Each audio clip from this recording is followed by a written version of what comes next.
Hello there, everyone. I am Elizabeth Corey, and I'm the founder of BeatingTrauma.com. And I am here today to talk to you about memory recovery. This is not a topic that, honestly, the controller likes to hear about. So it may be one that you find yourself kind of wanting to run away from pretty quickly, but hopefully you will stay with me because today I want to talk about why memory recovery is such an important part of our trauma healing and how we can make it work for us, like what we can get from these memories coming back. Because I'll be honest, most of us, our defenders are telling us the only thing we're going to get from these memories is heartache and misery and absolutely no value whatsoever. You know, what our controller has a tendency to say to us is stuff like, how's that going to benefit? The past is in the past. Leave it alone. Don't go there. It's not worth it. It's not going to bring you any positive results. So let's just focus on the external and forget about it. I mean, this is what oftentimes the controller sounds like when we are dabbling with the idea of trying to remember what our experiences were. And there's a lot of reasons why they do that. But the very short answer is fear, right? Fear is absolutely the key reason why we will try to talk ourselves out of remembering what we need to remember for our healing journey. And so today, I want to talk a little bit about why it matters. Unfortunately, when we leave all these memories and facts and the emotions that are associated with them in our unconscious, we have a tendency to keep repeating the patterns of those memories over and over and over again in our adult lives. And we don't want to do that. That's not good for us. That's not helpful. It doesn't do anything to make our lives better. In order to stop memories from repeating themselves in our adult lives, we really do have to push ourselves into these memories and recover them. Today, I want to talk about several of the reasons why that's so important for us to do. I want to say hi to Jan and Trish. So glad you guys are joining today. And you may have seen a few short videos pop up. I have been playing around trying to figure out how to make real stories. Instagram in general work for me. It's all very brand new. Not doing a good job of it. I am a very late adopter to new technology. That goes with my trauma. I don't like anything that's too new. Don't like anything that's too unpredictable. And apparently it doesn't like me either because I've tried multiple times to upload videos and they keep getting cut off despite my efforts to do tons and tons of research as to how long they're allowed to be. It's not working. So eventually you may see a short video on this topic. Actually, I was trying to do one on this topic, but you may not because honestly, I'm not having a lot of luck right now. So, so Shadow was saying, I just saw your reel yesterday. You may have seen a portion of it, but unfortunately it's getting cut off. So you're not getting the gist of it. So I decided I'd come back to my tried and true trusty method of getting information out to you in video form, which is my live streams, because I can talk as long as I want. Okay, there probably is a limit. I don't know what it is, but I can talk as long as I want on here within reason, and I can really help give you, get this information out to you, which is so important. So I'll keep playing around with that and see what happens. But in case you see things that pop up and then vanish and then pop up and then vanish, that's just me trying to figure this thing out. But I'm dedicated to figuring it out. It's sort of my new thing. We all have our things. So this is mine. While we are here though, we're going to talk more about memory recovery because I just can't stress to you how much of a difference memory recovery has made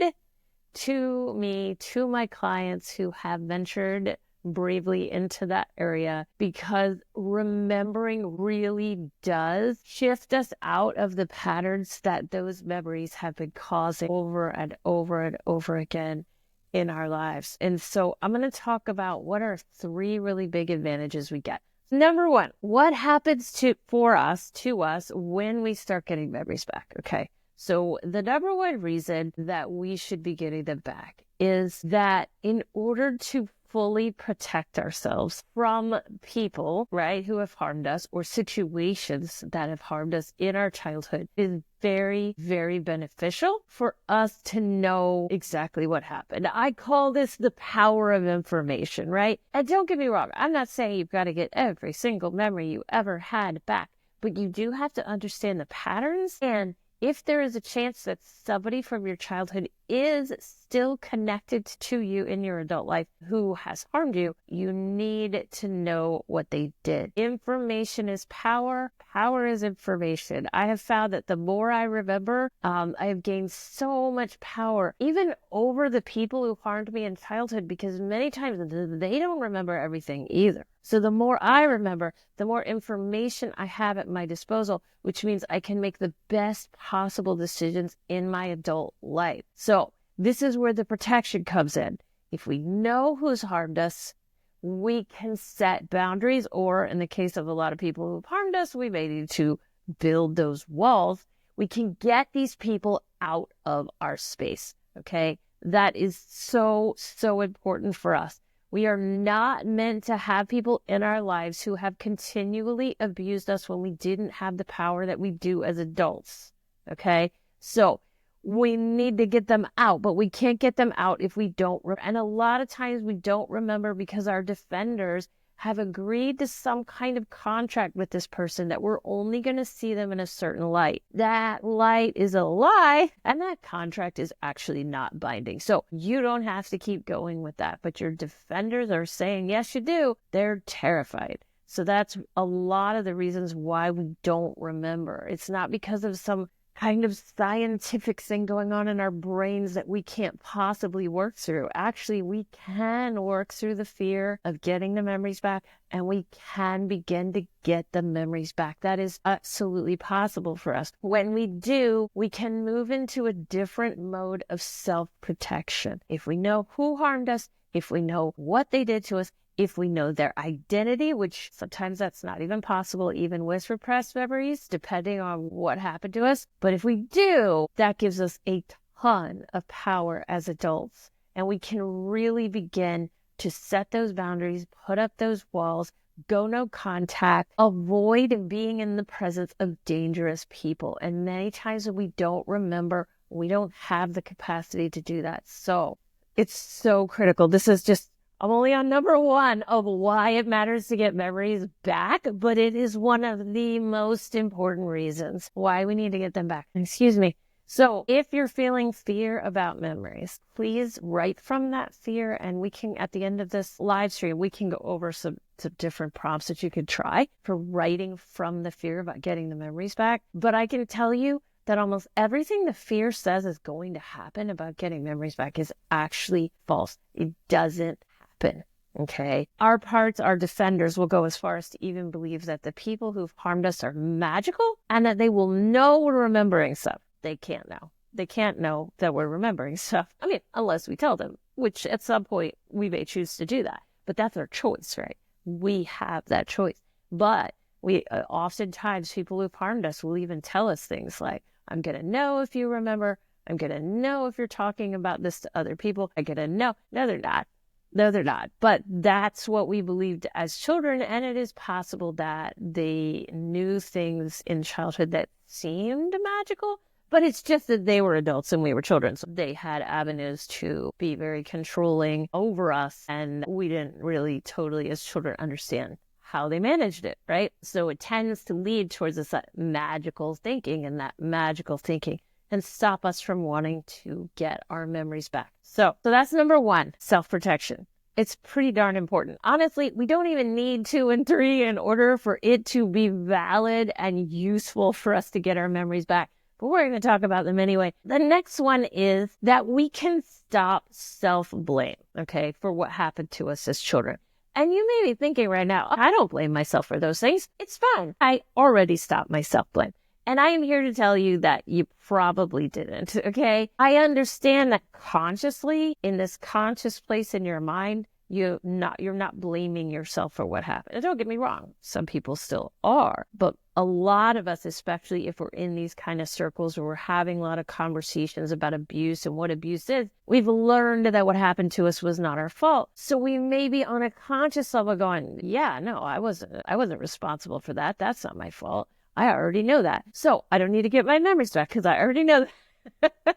Which may be something going on in your system. However, a lot of times we will know consciously something's not our fault, but we won't know that unconsciously. So we have these parts that sit under the surface, and they're kind of talking under there where we can't really clearly hear them, and they're saying, it was my fault. I somehow caused this. Most of the time, what they're doing is repeating what they were told. So other people, abusive people, told them it's your fault, right? They're still believing that, right? Yes. And Carol's saying so much shame and the blame. There absolutely is. So we're blaming ourselves. We're shaming ourselves, as Carol says. All of that is happening underneath the surface where we can't exactly see it, even though consciously we're going, yeah, I mean, that's not my fault. Obviously, that's not my fault. Logically, I know that's not my fault. But that's not. This conscious mind right here doesn't do much of the manifesting in our lives. I mean, it's great for creating spreadsheets, adding numbers up, but it isn't actually where we manifest our lives from. Contrary to a lot of stuff that's been written out there, we won't change much in our lives by changing these thoughts, okay? We got to get to that unconscious. That's what's manifesting our lives. The reason our unconscious is so devoted to shaming and self-blaming is because when you were a child, it gave you a sense of control. Okay? If something was your fault, that also means that you can do something about it. So it becomes sort of a survival skill of ours to believe that we can change it because we caused it, okay? Now, it may be a very important survival skill to get us through childhood, all right? But it isn't a survival skill we want to continue to have with us in adulthood. We need to face the truth, which is we didn't have any control over it. It wasn't our fault. And there was absolutely nothing we were going to be able to do to change it. Understanding that is an emotional experience, and it's one that a lot of our defenders are very scared about. So I will throw that out there. This is going to be another really heavy resistance point. But when you get the memories back, you can, they hit here, right? So when the memories come back, they go from here where you really can't see them to here. So now they're conscious. And when they hit that conscious mind, that's where the adult logic can kick in. And it can say, oh, that's not your fault, right? Many times when I've been working up towards getting a memory back, my defenders have said things like, you're going to be devastated by this. You're going to be ruined. You're going to be so destroyed. You're going to be shamed and you're going to hate it. It's just going to destroy you.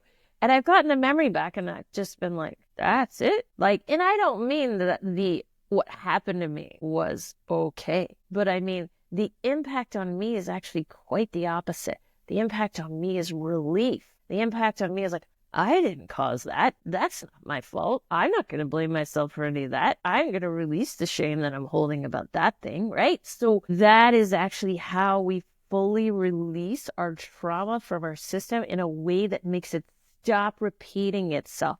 This is key. We get the memories back to stop the repetition. We don't want the repetition anymore. We do not want trauma repeating itself. So that's one of the big ways that we do that. I have shocked my defenders on many occasions by getting memories back and going, that's not your fault.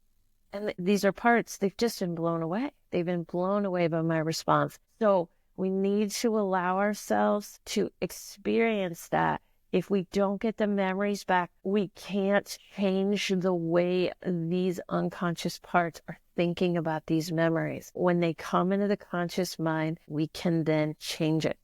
Okay? So it's such a huge part of memory recovery. I cannot stress the importance of that. That's number 2. Number 3 is about shifting our beliefs in the world. Here's the thing. Shaming and blaming ourselves for our memories is a belief system, right? It's a belief system that it's all our fault. But in like a bigger sense, there's many, many more beliefs that we may be holding on to about how the world works that in order to really change them in any kind of permanent way, we have to remember the memories, right? Like this is a key part.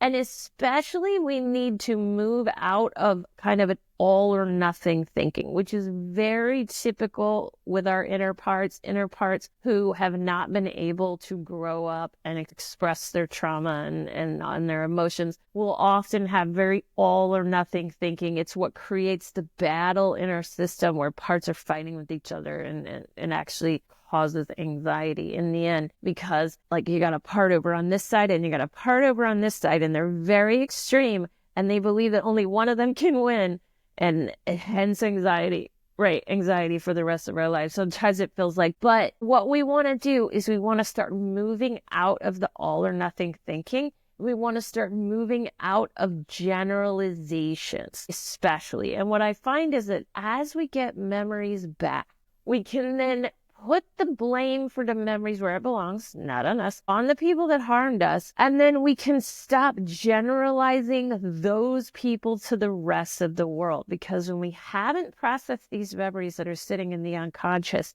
we will see everybody in our lives as like them. And this makes us very scared. I mean, it can create, like, it can drive a lot of fear about operating in the world around us. It can even cause agoraphobia, which is not wanting to leave the home. But in general, it can make it very, very difficult to live life to the fullest, because we are always afraid that what happened to us as children is going to happen to us again.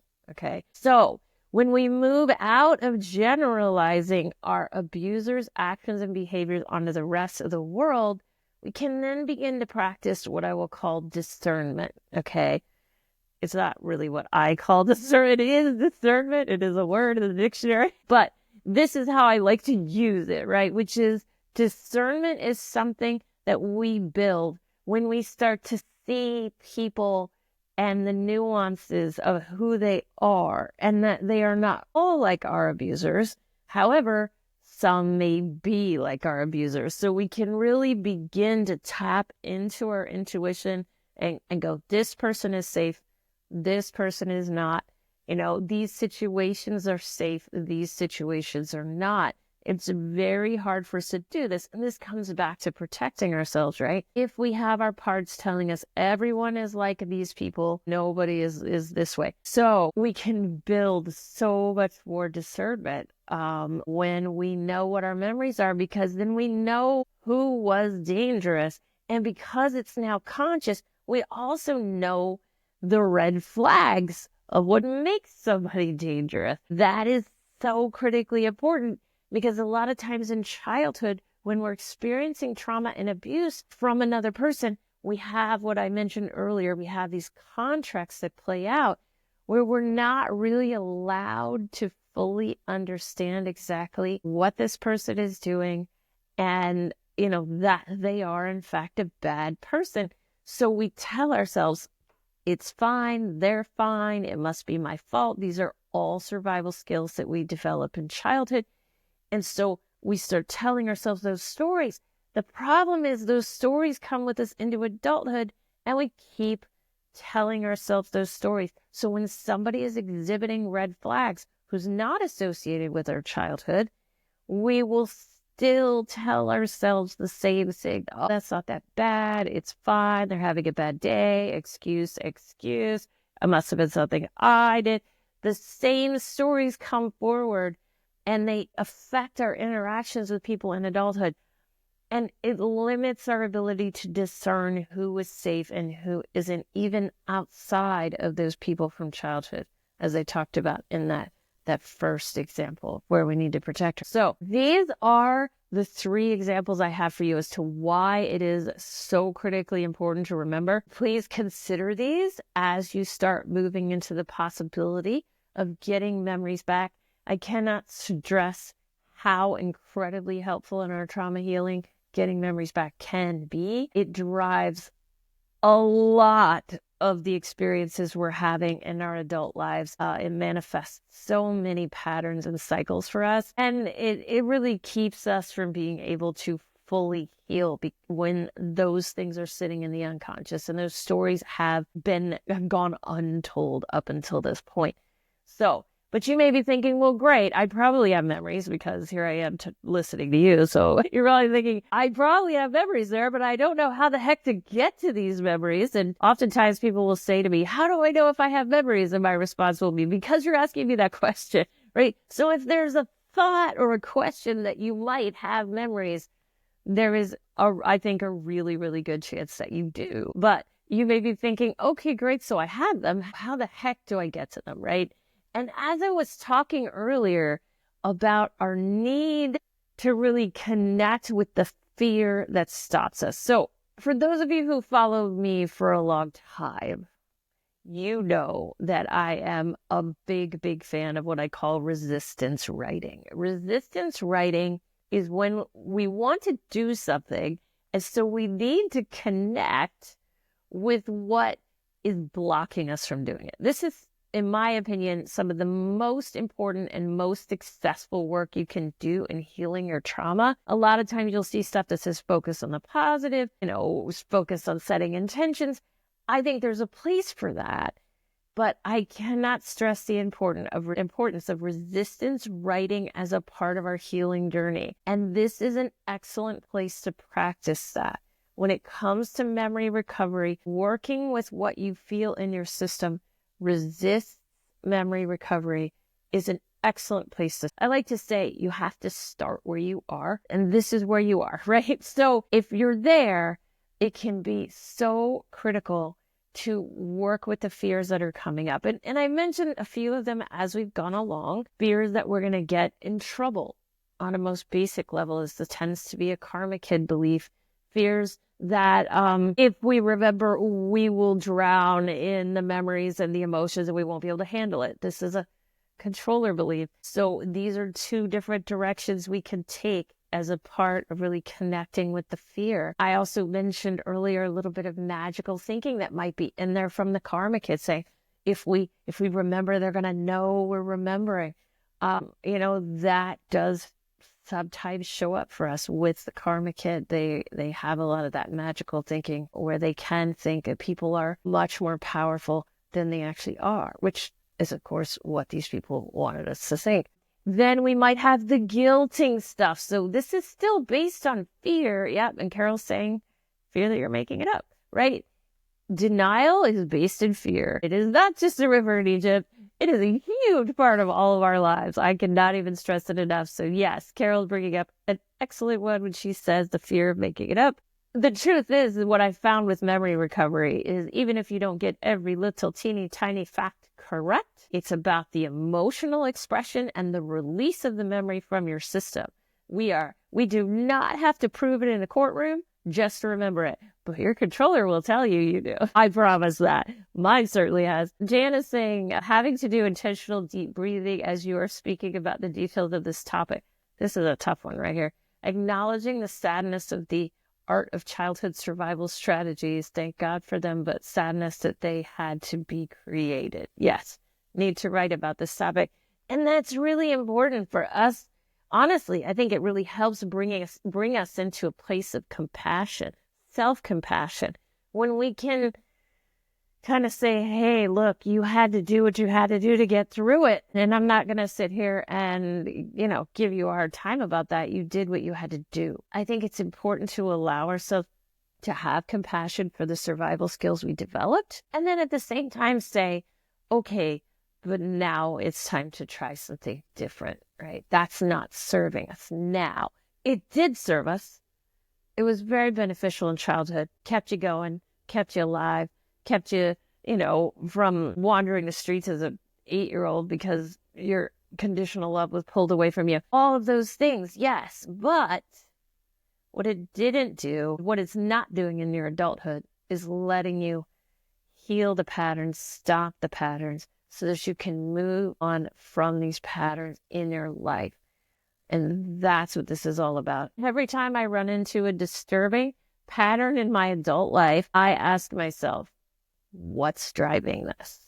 And 9 times out of 10, I'm going to eventually run into a memory, sometimes a series of memories. It's not always just one that actually are, in fact, driving that particular pattern that's happening in my adult life.